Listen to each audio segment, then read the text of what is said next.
115 taon na ngayon mula ng unang iwagayway ni Emilio Aguinaldo ang watawat ng Pilipinas sa Kawit, Cavite at ideklara ang kasarinlan ng bansa. Pero hanggang ngayon, hati pa rin ang mga opinyon ng mga eksperto ukol sa kabayanihan ng unang Pangulo ng ating Republika. Dahil kapag napag-uusapan kung sino ang pumatay kay Andres Bonifacio, di pa rin malinaw ang sagot ng kasaysayan sa motibo ni El Presidente.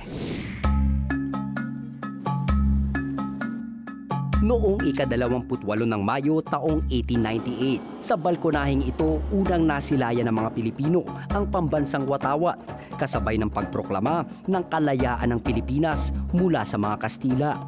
At ang utak sa likod nito ang tinaguriang El Presidente, si General Emilio Aguinaldo. Saksi naman ang mga silid ng malamansyon na tahanan ni Aguinaldo sa bawat plano ng revolusyon sa Cavite. At posibleng dito rin nabuo ang isang kautusan ni El Presidente na babago sa kanyang imahe at sa takbo ng kasaysayan, ang pagpapadakip sa Supremo ng Katipunan na si Andres Bonifacio.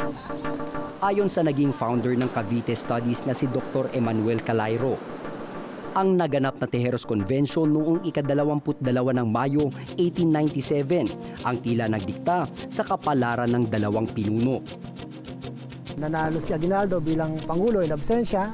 Kaya si Andres Bonifacio ay nahalal siya sa post na Director of Interior.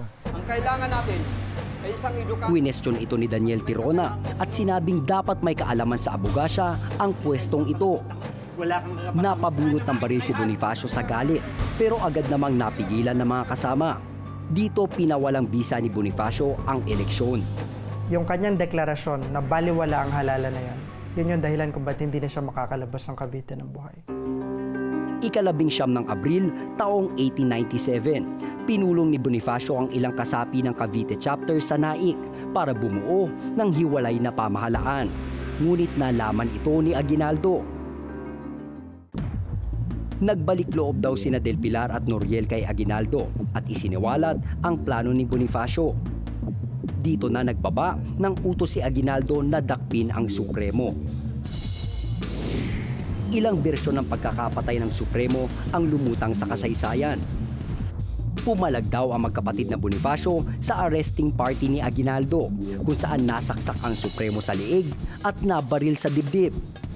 Ang naging verdict nga ay death penalty. Hindi umayon si Emilio Aguinaldo kasi sabi niya, ito ang Supremo ng Katipunan. Ipatapon na lang natin.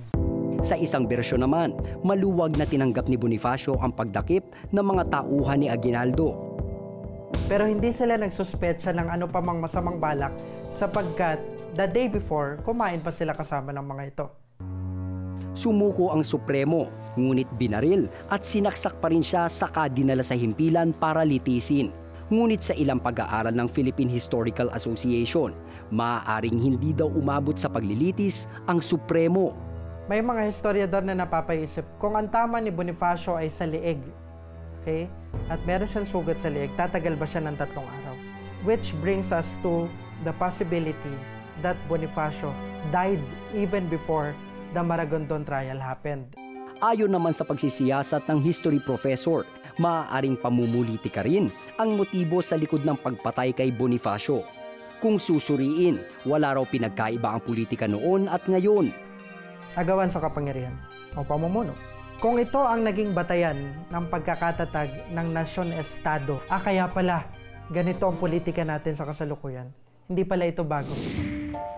Sa bahaging ito ng tahanan ni Aguinaldo, sa nakausling bubong, makikita ang karetera o ang palamuti sa balikat ng uniforme ni Aguinaldo. Ang simbolo ng pagkilala sa kauna-unahang presidente ng Republika.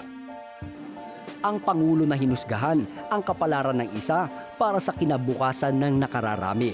Siguro Aguinaldo said it was the most difficult decision he did. He has to make a decision. That's being man enough. Alam niyang babangay siya for the rest of his life. He chose to be decisive because he was president at the time.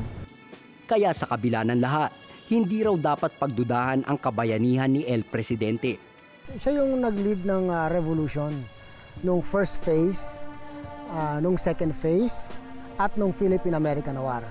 At sa isang panahon na hinihingi ang pamumuno niya, hindi siya tumanggi. Hindi siya tumakbo dun sa responsibilidad. Aguinaldo still deserved to be called a hero.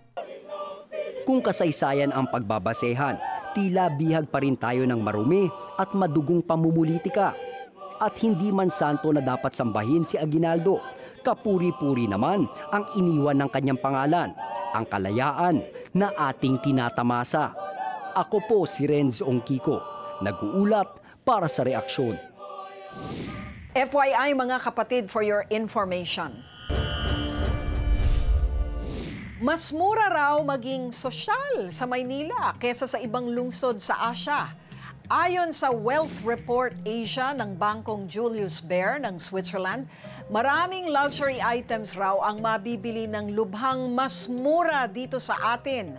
Gaya na lang ng mga high-end na bahay, membership sa mga golf club, non-essential health services at pati na mga Amerikana na mga kalalakihan. Halimbawa, ang isang Botox treatment sa Tokyo ay aabot ng $5,800 US. Sa Maynila, $188 US lang ang katapat. Sa Hong Kong, aabot ng $4,500 US ang isang tooth implant. $1,221 US lang ito dito sa Maynila. Sa Kuala Lumpur, makabibili ng isang suit o Amerikana sa halagang $3,066 US.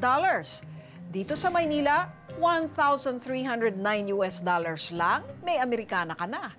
Ito ang unang pagkakataong napabilang ang Maynila sa listahan ng mga lungsod sa Asia na may malalakas na ekonomiya ayon sa ulat.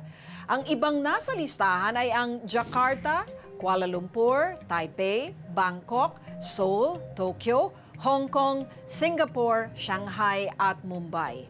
Kung dati ay napag-iiwanan, ngayon daw ay kaya nang makipagsabayan ng Pilipinas sa mga sosyal nating kapitbahay sa Asia. Pero natuklasan din ng pag-aaral na mas mabilis ang inflation o pagtaas ng presyo ng luxury items sa buong rehiyon kumpara sa mga normal na bilihin. Ibig sabihin, magiging mas mahirap para sa mayayaman na tustusan ang kanilang sosyal na pamumuhay. Kung walang magsasabi, walang mangyayari. Ang opinyon mo, pinakikinggan, pinag-uusapan dahil ang bawat balita may katumbas na reaksyon. Ako po si Lucy Cruz Valdez. Magandang gabi po sa inyong lahat.